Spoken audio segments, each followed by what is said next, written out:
Hello everyone, welcome back to my YouTube channel. तो आज की वीडियो में हम AIAP-GET के क्वेश्चन पेपर के बारे में डिस्कस करेंगे। जो क्वेश्चन अभी तक हमें पता लगे हैं हम उन क्वेश्चंस के बारे में डिस्कस करेंगे।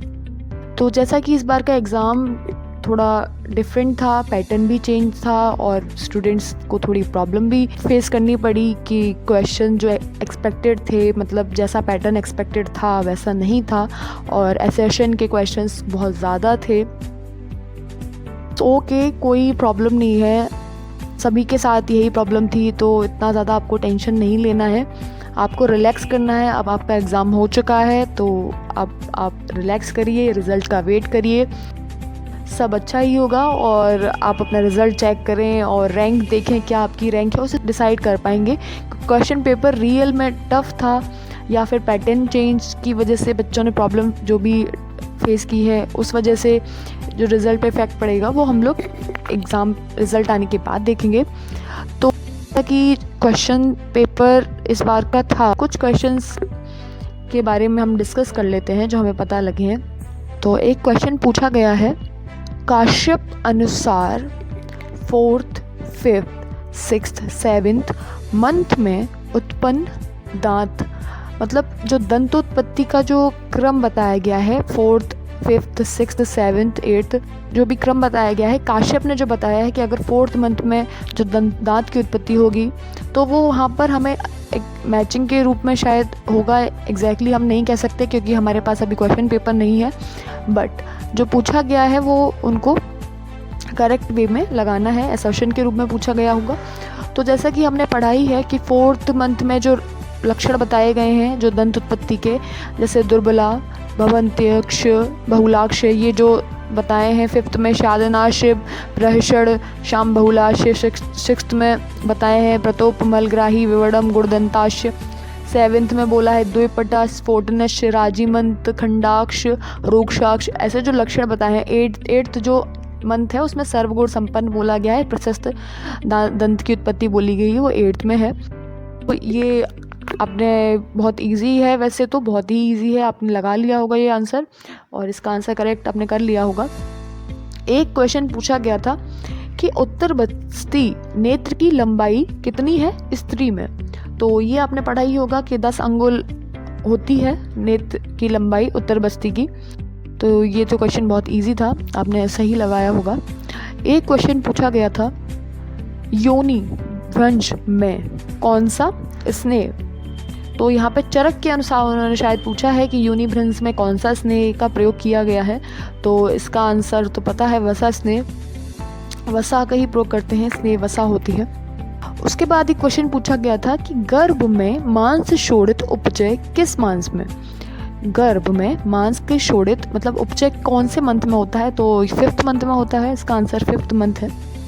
एक क्वेश्चन पूछा गया है, शोथ के पूर्व रूप नहीं है, शोथ का पूर्व रूप नहीं है, तो एक 4 ऑप्शन होंगे, शोथ का पूर्व रूप नहीं है, 4 जो ऑप्शन होंगे। एक क्वेश्चन पूछा गया है, आम वात की चिकित्सा क्रम। तो आम वात आपने पढ़ा ही होगा, तो लंघन कराते हैं सबसे पहले, स्वेदन कराते हैं, दीपन, कटु, विरेचन, स्नेहपान, वस्ती, ये जो क्रम है आपको याद होगा तो आपने आंसर एकदम करेक्ट लगा दिया होगा, नो डाउट। एक क्वेश्चन पूछा था कि समान वायु दृष्टि में कौन सा औसत काल है। तो जो समान वायु है मध्य भोजन, मतलब भोजन जो वायु समान वायु है भोजन के ही उसमें है, अग्नि जो हमारी रहती है प्रतिष्ठित वही है, तो मध्य भोजन इसका आंसर है। और क्वेश्चन पूछा गया है, हाँ एक क्वेश्चन पूछा गया है कि तंडुलोदक में अनुपात, क्वेश्चन हमें एग्जैक्टली नहीं कंफर्म नहीं है लेकिन एक स्टूडेंट ने बताया है कि तंडुलोदक में अनुपात, तो तंडुला उदक दैट इज 1:8। ओके। एक क्वेश्चन पूछा गया है मर्फी ट्रायड। मर्फी ट्रायड आपको पता ही होगा, एक्यूट एपेंडिसाइटिस, ठीक है। एक क्वेश्चन पूछा गया है, मूत्रकच्छ में अग्रह, मूत्रकच्छ गौक्षूर, आप ये तो गौक्षूर ही है इसका आंसर। फिर है एक क्वेश्चन, हिक्का श्वास कास पार्श्वशूल नाशक अग्रह, तो इसका आंसर पुष्कर मूल है, हिक्का श्वास कास पार्श्वशूल अग्रह। और एक क्वेश्चन पूछा गया है, पंचपचा किसका पर्याय है। पंचपचा, पंचक थोड़ी सी कन्फ्यूज़न है इसमें।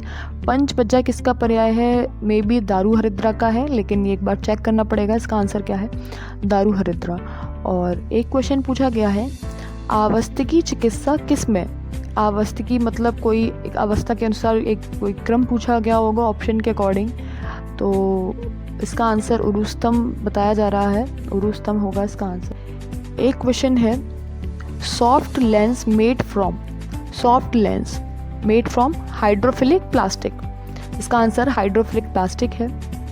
और भी क्वेश्चन पूछे गए हैं, मॉडर्न से थोड़े क्वेश्चन पूछे गए हैं। Carpal tunnel syndrome median nerve palsy, इसका आंसर ये होगा मीडियन नर्व पाल्सी।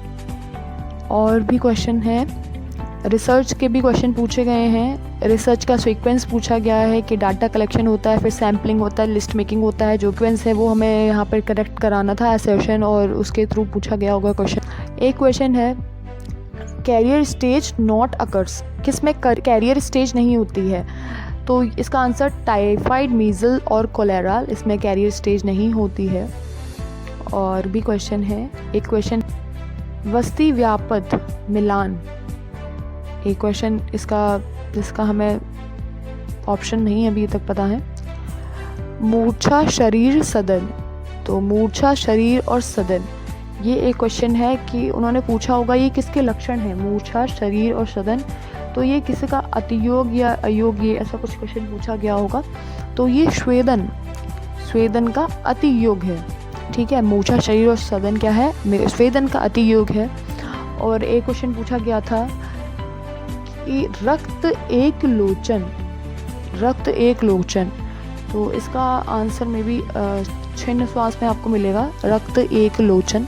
और भी क्वेश्चन पूछे गए हैं। एक क्वेश्चन पूछा गया है, विरेचन द्रव्यों में किन महाभूत की प्रधानता होती है?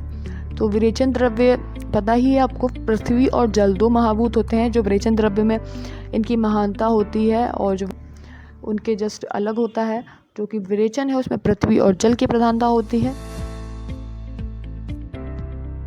एक क्वेश्चन पूछा गया, कुलत पंचकोल लेप, तो कुलत पंचकोल लेप का कहाँ प्रयोग किया जाएगा? ये तो इसका है वैरस्य स्तन दोष में इसका प्रयोग किया जाता है। और एक क्वेश्चन ये पूछा गया है कि निर्मित औषध को रसशाला में किस दिशा में, जो औषध बनाई जाती है, जो प्रिपेयर मेडिसिन होती है, उसको किस डायरेक्शन में रखना चाहिए? तो उसका है ईशान कोण में हमें रखना चाहिए। और भी क्वेश्चन है, एक क्वेश्चन पूछा गया है प्रतिनिधि द्रव्य, तो प्रतिनिधि द्रव्य किसका पूछा गया है? अतिविषा को, तो अतिविषा का प्रतिनिधि द्रव्य हमें पता ही है नागर्म होता है। और भी ग्रंथ और लेखकों का भी उल्लेख किया गया है। भैषज रत्नावली, तो भैषज रत्नावली गोविंद दास सेन ने, रस हृदय तंत्र गोविंद पाद आचार्य ने लिखी है। रस तरंगिनी सदानंद शर्मा, ये तो आप याद रख सकते हैं, ये आपको याद ही होगा, किया रस तरंगिनी। आयुर्वेद प्रकाश, तो ये है शाण माधवाचार्य ने लिखी है। एक क्वेश्चन आया था, फेनागम कौन से विष का लक्षण है? तो फेनागम क्षीर विष का है, ये आपने करेक्ट किया होगा, क्षीर विष इसका आंसर है। और भी क्वेश्चन है, तो अभी तक हमें इतने ही क्वेश्चन मिले हैं, और भी जो क्वेश्चन हमें आगे मिलते जाएंगे, हम पोस्ट करते जाएंगे, वीडियो अपलोड करते जाएंगे। AIPGET की जो भी इंफॉर्मेशन है अबाउट कट ऑफ मार्क्स और जो भी आंसर की है, वो हम वीडियोस बनाकर अपनी ऑफिशियल साइट आयुर्वेद BMS ज्ञान पर पोस्ट करते रहेंगे। आप हमारे चैनल को सब्सक्राइब करिए और